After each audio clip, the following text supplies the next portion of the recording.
لە ئەمێوارەی کورسات مەگەزینە باس لە دوو ڕۆمانی تایبەتەکەین کە لایەن یەکێک لە ژنە نووسەرەکانی کوردەوە، بەڵام جیاواز لە نووسین بە زمانی فارسی کتێبەکان ڕۆمانەکان نووسراون لەژێر ناونیشانی تەمیان و بنبەستی بێساز. دیارام دوو کتێبە پێشووتر بە زمانی فارسی بڵاو کراونەتەوە و بە خۆشحاڵیەوە لە ئێستاە هەردوو کتێبەکە لایەن زۆر بەڕێز جەبار سابیرەوە کراونەتە زمانی شیرینی کوردی و پێشکەش بە خوێنەران کراوە. ئەم ئێوارەیە خاتوو هایدە ڕەحیمی نووسەر میوانی کورسات مەگەزینە. خاتوو هایدەگیان سڵاو لەبێ زۆر بەخێر بێ. زۆر سپاس بۆ تۆ. اینجا دەستپێک لە کامیانەوە دەست پێ بکەین، کامیان زووتر نووسیتن؟ بنبەستی بێساز زووتر نووسراوە و زووتریش باشە. بنبەستی بێساز ئەمە باس لە چیە کا دەگەر کەمێک لە ناوەڕۆکەکەی بۆمان بدوێیت؟ هەرچەنە کوردیەکەیمان لە لای خۆمانی خوێنینەوە دواتر بەڵام هەر پێشێکێکمان بیتە سپاس دەکەین. بنبەستی بێساز ڕۆمانێکی کورتە، زۆر ڕۆمانێکی درێژیش نییە، کورتە و کاراکتەری سەرەکیەکەی کوڕێکە کە بە تەنیا دەژی. بە مۆزوعی ئەسڵی سەرەکی ڕۆمانەکەش هەر باس لە تەنیایی دەکە،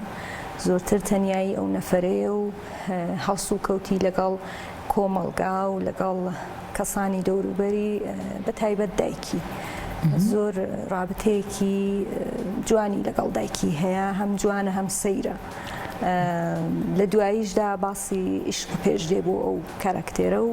ئیدی هەڵس و کەوتی ئەو کە چۆن لەگەڵ ئەو عیشقە لە ناکاو پەیدا دەبێت لە ژیانیدا. کارکتەرەکە خەیاڵی خۆتە یاخود کارکتەرێکە ڕۆژێک لە ڕۆژان لە ژیانی تۆ تێپەڕیوە چیرۆکەکەیت بیستووە یاخود بە شێوازێک لە شێوازەکان چیرۆکەکە بوونی هەیە؟ وەڵا خەیاڵیە، شتێکی ڕاستەقینی تێدا نیە، وەکو داستانەکە وەکو حەقایەتەکەی ڕاستەقینە نییە. بەڵام وەکو نووسەر کە تۆ ڕۆمانێک دەنووسی هەمیشە لە ئەو شتانی دەوروبەرت ئیلهامێک وەردەگری، ینی لەو شتە لەو کەسانی دەیبینی، لەو قسانی دەیبیستی، لەو شوێنانەی دەچی، هەمووی دەبنە ئیدەی ئەسڵی بۆ تۆ، دەبنە هەوێن دەبێت هەوێنی ئەسڵی کارەکەت. بنبەستی بێساز مەبەست لی چییە؟ گزارشتە لە پاڵەوانی نێو ڕۆمانەکە یاخود لە بابەتەکانی نێو ڕۆمانە؟ بەڵێ نێوی کوچەیەکە، نێوی کۆڵانێکە لە ئێرانە و کۆڵانانەی و هەر لێرەشە پێی دەڵێن بنبەست کە ناتوانانی دەربچی لێی ڕاگری هەیە ئیتر. بەڵێ پێی دەڵێن بنبەست. ئەو کاراکتێرەش ئەو عشقی خۆی لەو کوچەیەدا لەو کۆڵانەدا پەیدا دەکا کە نێوی بنبەستی بێسازە، نێوی بێسازە، ینی بە نێوی کابرایەکەوەیە نێوی بێساز بووە. زمانی نووسینی ڕۆمانەکە خاتوو هایدە چۆنە؟ زمانێکی ئەدەبیە یاخود بڵێم زمانێکی قسەکردنی ئێستای ئێمە و گفتوگۆکردن و خاوتنی ئێمە؟ بەڵێ وەڵا من زۆر پێم خۆش نییە لە نووسینی ڕۆمانوانەدا زۆر زمانێکی قورس بەکاربێنم، زمانێکی ئەدەبی بەکاربێنم کە خێنەر هەر بخێنێتەوە چەند کەلیمێ بڵێ باچاوێک لە بکەم زام و کەلیمە چمانایەکی هەیە. زۆر سادە و ساکار دەنووسم، خۆشم هەرەوەم پێ خۆشترە. بۆیە هەر کەس کە دەیگرێ بەدەستیەوە ڕۆمانەکانی من دەڵێ هەرگرتم بەدەستمەوە ئەو شەوەیدی خەر خێنمەوە دام نەدا، ینی ڕەوانە و دێتکێشێ بە شۆن خۆیدا و زۆر زمانێکی ساکاریشی هەیە کە کاک جەبار دەستی خۆش بێ. ئەویش لە وەرگێڕانەکەدا هەرەوەی ڕعایەت کردووە کە منیش بۆ خۆم خوێندمەوە، دیتم هەر بۆ جۆرەیە زمانێکی ساکار و سادەی و زۆر قرس نییە بۆ خوێندنەوە. زاراوەکان هەندێک گوشیان هەیە کە لە نێوان ئەگەر بڵێم تەنانەت شارەکانیشە کەمێک جیاوازی هەیە لە هەندێک لە وشەکانە، هەندێک جار هەیە چەندین لێکچوون هەیە لە نێو وشەکانە. لە کاتی خوێندنەوەی بنبەستی بێسازە بە زمانی شیرینی کوردی هیچ کام لە وشە هەبوو کە نەزانیت ماناکەی چێ یاخود پرسیاری بکەیت؟ بەڵێ پێش داهاتم پرسی شتێکی لەوە سەرنجڕاکێشتر بۆ من لە کوردیەکەی داوە بوو کە زۆر وشە بوو کە من لە لای خۆمەوە دەمکوت سەرەنەوە زۆر قرس دەبێ بکرێتە کوردی بۆ خۆم نەمدەزانی، بەڵام کاک جەبار وەری جێڕاوە. بەڵام نا زۆر هینێکی جیاواز بڵێ لە زاراوی جیاواز لەهجەی جیاوازی کورد زمانی کوردی نا شتێکی وای تێدا نییە. خاتوو هایدە نووسەرێکی کوردە و قەڵەمێکی جوانە و لە ئێستا گفتوگۆکەین دەربارەی دوو ڕۆمانی بەڕێزیان. بەس پرسیارەکەم لێرە ئەوەیە خات و هایدا کتێبەکان بۆچی بە زمانی فارسی نووسراوە؟ سەرەکی ترین پرسیار لە من هەمیشەوەیە. بەداخەوە زۆر جێی داخە بۆ خۆشم ئەو شتم پێ خۆش نییە، بەڵام ئێمە وەکو کوردی ڕۆژهەڵات کە لە ئێران دەژین کە دەچینە مەکتەب دەچینە مەدرسە لاوەڵەوە بە فارسی دەخێنین و دەنووسینەوە، یعنی زمانی کوردی لە ڕۆژهەڵات جیگایەک نییە تۆ بچی فێری بی وەک نووسین و خوێندنەوە. دەنا زمانی دایکمان بڵێ لە ماڵە بە کوردی قسە دەکەین، بەڵام زمانی وەک خوێندنەوە و نووسینەوە ئێمە هەر دەبێت خۆت بچی فێری بی، ینی خۆت هیممەتێ بکەی بچی شوێنی کەوی کەسێک فێرت کە دەنا فێر نابی چون نییە بەداخەوە ئەو شتە زۆر جێی داخە و بۆ خۆشم پێم ناخۆشە، بەڵام چون هەر بۆ فێر بووم و فارسی نووسیم و بە فارسی خوێندومەتەوە و تەواوی ئەدەبیاتانی کە وەرجێڕاوەتە سەر زمانی فارسی ئەدەبیاتی گەورەی دنیا هەموو بە فارسی خوێندوتەوە، بۆیە خۆشم وەک بیر کە دەمەوێت شتێک بنووسم بیرەکانم فارسی زۆرتر بەداخەوە، بەڵام کارێک کە من کردومە بۆ ئەوەی کە بلەخەرە ئەو شتە جوبران کەم و قەرەبووی بکەمەوە کە من بە زمانی کوردی نانووسم ئەوەیە کە کارکتێری داستانەکانم ڕۆمانەکانم کوردن، نێوەکانیان کوردیە، شوێنەکەش لە کوردستان دەگوزارێ لە مەسەلەن لە بۆکان لە شارێکی چکولێ دەگوزارێ، بەڵام دێتە تاران کارکتێرەکە دێتە تارن. هەردوو ڕۆمانەکە وایە، ینی لە کوردی دوور نییە، مەسەلەن کارکتێرەکانم هەتا مەسەلەن باسی لە تەمیاندا گۆرانی زارای مەسەری خاڵقی باز دەکەم کە مەسەلەن کەسێک جۆی دەداتێ و حەولم داوە بەوانە کوردبوونی خۆم نیشاندم، ینی خۆشم پێم خۆشە شتا، بەڵام ڕۆمانەکانم بە فارسی نووسیوە. یەک شتی کەشەیە من کورتە چیرۆکم نووسیوە بە کوردی لە ڕامان چاپ بووە، لە گۆواری ڕامان لە هەولێرەوەوانە چاپ بووە، یەک لە کوردستانی خۆشمان لە ڕۆژهەڵاتی شەر چاپ بووە، بەڵام کورتە چیرۆک بوون، ولی ڕۆمانەکانم بە فارسی نووسیوە، حەولیش دەدەم بە کوردیش بنووسم، بەڵام کارێکی قورسە لە لای من. ڕێز و سڵاومان بۆ مەمسا جەبار سابیر هەیە، بەستم هیوادارم لە ئایندەیە پێویست بە وەرگێڕ نەبێت. اینجا باس لە تەمیان بکەین، تەمیان باس لە چیەکات و کێ کارکتەری نێو ڕۆمانەکەی و تەمیان بۆ خۆی هەروشەیەکی کوردیە بە مانای خەموو ئەوانە خەمێکی قورس کە وەک تەم لەسەر سەری ئینسان دەنیشێ، هەر نێوەکەش کوردیە. تەمیان دوو کارکتێری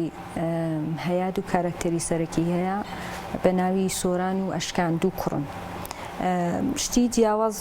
لە تەمیاندا زۆر جیاوازە لە بنبەست فۆرمی داستانەکەیە، فۆرمی ڕۆمانەکەیە کە وەکو راپۆرتێکە، ینی ئەو دوو کارکتێرە ئەسلیە هەر کامێکیان لە ڕۆژانەدا لاپەڕەیە، دوو لاپەڕە راپۆرت دەنووسن بۆ کەسێک. ئیدی کولی ڕۆمانەکە باسی ئەو راپۆرتانەی ئەو دوانەیە کە لە تەریقی ئەو راپۆرتانەوە ئەو داستانە دەجێڕێتەوە کە ئەو دوانە چیان چی دەکەن، ئەو راپۆرتە لە چۆ دەدرێ، ئەو کەسی راپۆرتی بۆ دەنێرن چێە، بەڵام فۆرمی ڕۆمانەکە کولەن راپۆرتە، ینی دی هیچ شتێکی زیاتر نییە، تۆ تەواوی ئەو ڕۆمانە بە سوورەتی راپۆرت دەخێنی و ئەو داستانە و مەسەرهاتی ئەو دوانش هەر لەو راپۆرتانەدا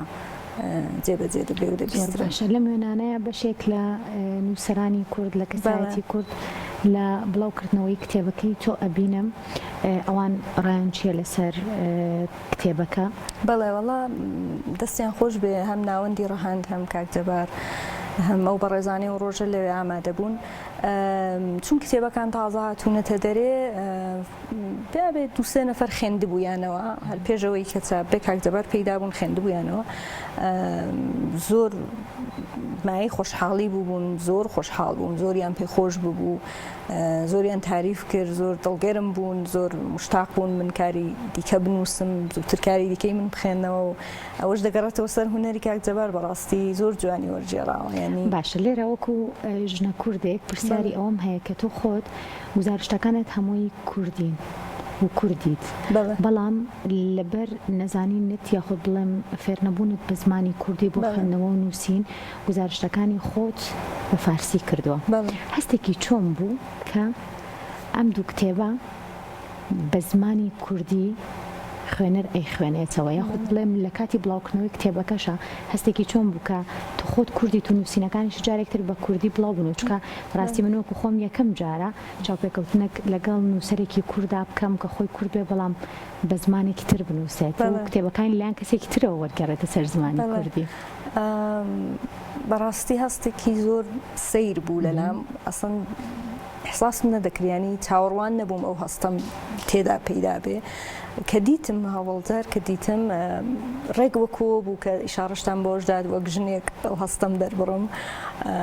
شتێکی زۆر کلیشە هەیە دەڵێ ئەو شتانی هونەرمەندی کاوەک منداڵەکەی وایە بۆ من ئەو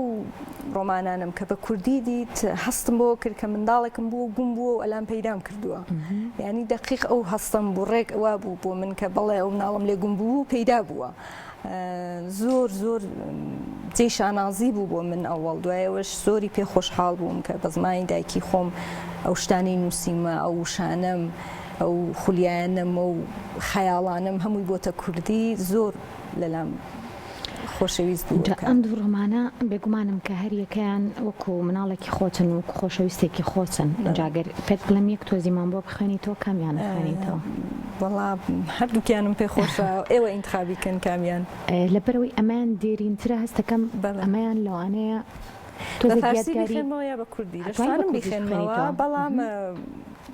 هەڵی تێدا دەبێ وەلی ئەگەر پێتان خۆشبێ بە کوردی بخێنەوە بەدڵی خۆت من پێم باشتر بە کوردی بخوێنیتەوە بێگومان هەڵەشی تێدا دەبێت لەلانەوە ببورن بەڵام خۆم پێم خۆشەوە کوردیەکەیتان بۆ بخێنەوە بەس لێرە پێشەوەی بخێنیتەوە خاتوای دەپرسیاری ئەوم هەیە بۆچی بەرگەکان جیاوازن ئەوە لەسەر ئەرکی بە بڵێن ناوەندەکەی ناوەندی ڕەهەند بەو شێوەیە بوو یا خۆت حەزت کرد من هیچ سینێکم نەبووە پێشنیارێکم نەبوو بۆیان ئەوانە کە لە تاران چاپ بوون بۆ خۆیان لەوێ وەک تەڕاحیان هەیە کەسێکیان هەیە بەرگەکان داستانەکە دەخێنێتەوە و